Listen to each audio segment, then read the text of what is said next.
তো as well as আর and both are same. IELTS প্যাসেজে আপনার অ্যান্ড এর পরিবর্তে অ্যাজ ওয়েল এস দিয়ে মানুষকে কনফিউজ করার চেষ্টা করা হয় এবং এটা প্রচুর ব্যবহার হয়, প্রচুর ব্যবহার হয়, দুটার অর্থই সেম, ঠিক আছে। অথবা আমরা যদি অর বলি, ও আর অর, তাহলেও এটার অর্থ সেম। তাহলে মনে রাখতে হবে অ্যান্ড, অ্যাজ ওয়েল এস এবং অর, এই তিনটা শব্দের অর্থ একই কথা, ঠিক আছে। তাহলে আমরা এখান থেকে একটু বাঁকুড়া পড়ে বোঝার চেষ্টা করি। Technological developments have changed human life and বা as well as our views. Human life অ্যান্ডও দিতে পারি আমরা, human life and our views. দেখেন হয় মানুষের জীবন এবং আমাদের দৃষ্টিভঙ্গি, এবং আমাদের দৃষ্টিভঙ্গি বাক্য হয়েছে। আমি যদি এইভাবে বলি মানুষের জীবন পাশাপাশি আমাদের দৃষ্টিভঙ্গি, হবে দুইটাই রাইট, ঠিক আছে। তাহলে human life and as well as our views, দুইটার যে কোনো একটা দেন, নো প্রবলেম, ওকে। তো এই গেল একটা ব্যাপার। এবং এখানে আরেকটা জিনিস ছিল, নতুন আরেকটা জিনিস জানার ছিল। সেটা কি? সেটা হচ্ছে এই যে বথ ওয়ার্ডটা দেখতে পাচ্ছেন, বথ, মনে রাখতে হবে বথ থাকলে তারপরে 100% একটা অ্যান থাকবে। যদি বাক্যের মাঝখানে আমরা কখনো বথ দেখি, বথের অর্থই হচ্ছে যে দুইজনের সাথে কম্পেয়ার করা। হুম, যেমন এইটা এবং ওইটা, এটা এবং ওইটা, বথ মানে উভয়। হ্যাঁ, তাহলে আমরা যখন বথ এখানে পেয়ে গেছি, আপনাকে মনে রাখতে হবে বথের পরে আরেকটা অ্যান্ড আছে, এই দেখেন অ্যান্ড আছে, 100% থাকতে হবে। মাঝখানে অনেক কিছু থাকতে পারে, কি থাকবে সেটা আমরা বুঝবো। বাক্যে অ্যান্ড থাকবে 100%, এবং তারা দুটি নাউন বা নাউন ফ্রেজকে কানেক্ট করবে, ঠিক আছে। মূলত এরকমই হবে আর কি। এখন ওই নাউনকে আবার যদি কেউ মডিফাই করে, ওটা কোনো ম্যাটার না, মূলত তারা নাউনকে কি করবে, কম্পেয়ার করবে, হ্যাঁ, বা নাউন ফ্রেজকে কম্পেয়ার করবে, এই হচ্ছে ব্যাপারটা। তাহলে এখানে দেখেন both of ourselves, হ্যাঁ, as individual in society and of the universe as a whole, of the universe। দেখেন এই যে আর্টিকেল দা, আর্টিকেলের পরে কি হয়, আর্টিকেলের পরে কি হয় বলেন। এখানে আমি কি বললাম, এই যে বথের পরে দেখেন ভিউজ বা আওয়ার সেলফস, দুইটাই নাউন। প্রিপজিশনের পরে তো নাউন হয়, তাহলে এটা নাউন, আওয়ার সেলফস, ঠিক আছে। আওয়ার সেলফস কিন্তু আওয়ার সেলফ না, আওয়ার সেলফ নাউন। এবার দেখেন এন্ড এর পরে অফ আছে, প্রিপজিশন, প্রিপজিশনের পর আর্টিকেল আছে দি, তাহলে ইউনিভার্স একটা নাউন, তাহলে our selves noun, universe noun, ঠিক আছে, একই কথা। আবার যদি আপনি আগেটা চিন্তা করেন, দেখেন in society noun, views noun, ঠিক আছে, কারণ আওয়ার পসেসিভ অ্যাডজেক্টিভ এরপরে নাউন হয়, মানে সূত্র বা নিয়ম যেটা সেটা কিন্তু ফলো করেছে সে।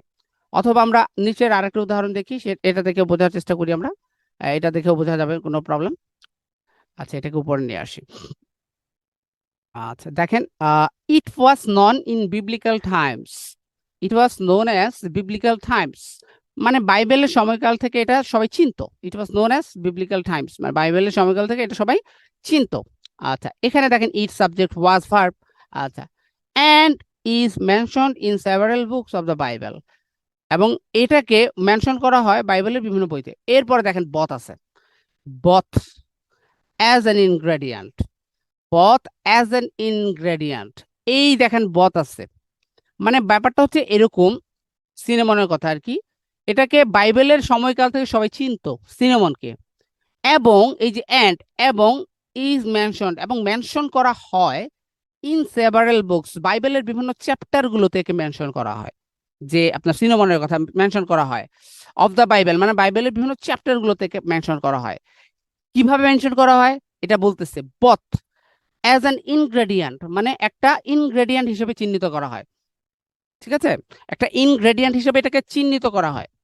কিন্তু একটা ইনগ্রেডিয়েন্ট হিসেবে তো অনলি হইলে হবে না, কারণ বথ আছে, তাহলে ইনগ্রেডিয়েন্ট যেহেতু বলা হয়েছে, অবশ্যই এটার মতো একটা নাউন আরেক জায়গায় থাকতেই হবে। কিন্তু এরপরে তো দ্যাট দিয়ে দিছে, দ্যাট মানে হচ্ছে রিলেটিভ প্রোনাউন।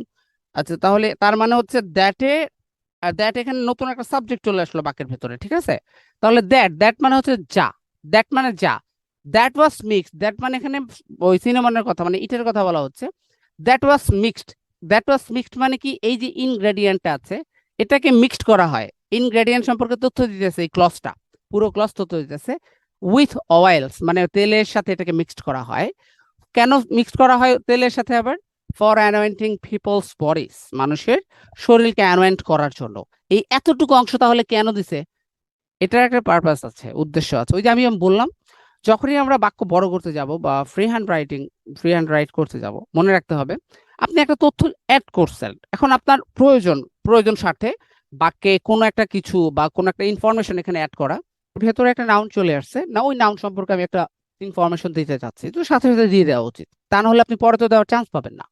তাহলে এখানে যখনই আমরা এই বথের পরে এখানে ইনগ্রেডিয়েন্ট বললাম, এই ইনগ্রেডিয়েন্টটা কি জিনিস বা এটাকে কেনই বা ব্যবহার করা হয় সেটা সম্পর্কে একটা তথ্য দেওয়া জরুরি। আচ্ছা, এটাকে একটু উপাদান হিসেবে বা মশলা হিসেবে বা ইনগ্রেডিয়েন্ট হিসেবে তেলের সাথে মিক্সড করা হয়, ঠিক আছে? এটা কিন্তু খায় না কেউ, এই হলো ব্যাপারটা। মিক্সড করা হয়, তাহলে এই তথ্যটা তো দেওয়া লাগবে। দ্যাট ওয়াজ মিক্সড, এই জিনিসটাকে মিক্সড করা হয় উইথ অয়েলস, তেলের সাথে, ফর অ্যানোয়েন্টিং পিপলস। এরপর আবার দেখেন এই অয়েল সম্পর্কে আমি তথ্য দিয়েছি, তেলের সাথে যে মিক্সড করা হয়, এরপরে কি আমরা রান্না করে খাই?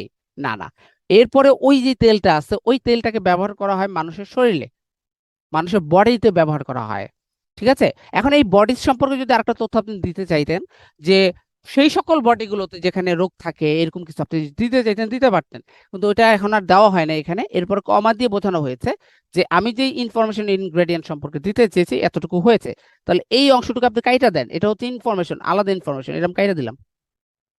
এরপরে দেখেন বথের সাথে যে আমি বললাম একটা এন্ড দরকার, এই যে এন্ড পাওয়া গেছে, এই যে and also as a token, এই অ্যাজ এর পরে আর্টিকেলের পরে টোকেন, এই যে টোকেন আরেকটা নাউন পাওয়া গেল। তাহলে এটাকে ব্যবহার করা হয় বথ একটা ইনগ্রেডিয়েন্ট হিসেবে, আবার একটা টোকেন হিসেবে। টোকেন মানে হচ্ছে কি পুরুষ মানে উপহার হিসেবে। আগের কালে মানুষরা সিনেমন গাছকে আর কি, সিনেমনের যে ইগুলো আছে দারুচিনি আছে, এটা প্যাকেট করে উপহার হিসেবে গিফট দিত। তো টোকেন মানে হচ্ছে উপহার। ইন্ডিকেটিং ফ্রেন্ডশিপ মানে বন্ধুত্ব প্রকাশের জন্য, অ্যামাং লাভার্স অ্যান্ড ফ্রেন্ডস, বন্ধুদের মাঝে ভালোবাসার মানুষদের সাথে বন্ধুত্ব প্রকাশ করার জন্য এটাকে টোকেন হিসেবে দেওয়া হতো, উপহার হিসেবে। তাহলে দেখেন আমরা কিন্তু উপরেই যেই বাক্যের ব্যবহারটা পাইছি অ্যাজ ওয়েল অ্যাজ, হ্যাঁ, বথ অ্যান্ড বথ এবং অ্যান্ড, এই ব্যাপারগুলো কিন্তু দিয়ে আবার যখন আরেকটা বাক্য আমরা করলাম, সলভ করলাম, নেক্সটে যখন আপনার সামনে আবার আসবে এই ব্যাপারটা বোঝাটা আপনার জন্য সহজ হবে। আমাকে কিন্তু কোনো রুলস মুখস্থ করতে হলো না, জাস্ট আমরা বাক্য দেখে দেখে পড়ে পড়ে বুঝলাম, ঠিক আছে? তো এভাবে আপনাদের বাক্যের ভেতরে নতুন কিছু আসলে সেগুলো নিজেরা ট্রাই করার চেষ্টা করবেন। আবারও পুরো বাক্যটা আমি বুঝিয়ে দিচ্ছি। শেষের বাক্যটা, ইট ওয়াজ নন, ইট ওয়াজ নন মানে হচ্ছে ওয়াজ নন প্যাসিভ ভয়েস, এটাকে সবাই চিনতো, মানে এটা নিজে নিজে চিনে নাই, সবাই চিনতো, অন্যদের কথা বলা হচ্ছে। আচ্ছা, এটাকে সবাই চিনতো, কোথায় চিনতো? ইন বলতেছে এটা বিবলিক্যাল টাইমস, বাইবেলের সময়কাল থেকে সবাই চিনতো। হুম, আচ্ছা, বাইবেলের সময়কাল থেকে। এরপরে কমা, এরপরে এই যে অ্যান্ড আছে, ঠিক আছে? অ্যান্ড, এই অ্যান্ড কেন দেওয়া হয়েছে? কারণ অ্যান্ড এই জন্য দেওয়া হয়েছে কারণ অ্যান্ডের পরে যে ইজ ভার্বটা আছে এটার আরেকটা ভার্ব আছে। অর্থাৎ অ্যান্ড শুধুমাত্র দুটো নাউন না, আমরা আগে দেখেছি দুটো অ্যাডজেক্টিভকে অ্যাড করে, এখন দেখতেছি দুটো ভার্বকে অ্যাড করলো। এন্ডের পরে দেখেন ইজ একটা ভার্ব, তাহলে এর আরেকটা ভার্ব আছে না? এই আরেকটা ভার্ব হচ্ছে ওয়াজ, এটা পাস্টে এটা প্রেজেন্টে, মানে it was known in biblical time and is mention. তাহলে এই যে এখানে ইজ ভার্বটা আছে এটার সাবজেক্ট কে? ওই ইট, ওই ইট, ঠিক আছে? মানে এটাকে মেনশন করা হয়, মানে এই সিনেমনকে মেনশন করা হয় in several books of the Bible. এখানে কেন ইজ লিখছে জানেন? প্রেজেন্ট, সহজ ব্যাপার। যেমন ধরেন কোরআন শরীফ, কোরআন শরীফের প্রত্যেকটা কথাই চালযন্ত্র, এটা আজকে যা 100 বছর পরেও কিন্তু তাই হবে। তো যেহেতু এটা খ্রিস্টানরা লিখছে বইটা, বাইবেল তো তারা লিখছে, তো সে এখানে বোঝাইতে চাইছে যে ওই সিনামন যেটা ইনগ্রেডিয়েন্ট আর কি, এটাকে যে মেনশন করা হয়েছে এটা তো আগেও ছিল কথাটা, এটা তো এখনো আছে, তাই না? এটা তো আর উঠে যায়নি এই কথাটা, এই জন্য এটাকে প্রেজেন্ট দিয়েছে, ঠিক আছে? তাহলে ইজ মেনশন, এটাকে মেনশন করা হয় প্যাসিভ আছে, দেখছেন? In several books of the Bible, বাইবেলের বিভিন্ন চ্যাপ্টার, এটা কিন্তু বুকস মানে বই না। গেল এতটুকু। বথ কিভাবে দেখানো হয় তাদেরকে? একটা ইনগ্রেডিয়েন্ট হিসেবে এবং একটা টোকেন হিসেবে, এতটুকু হলো কথা।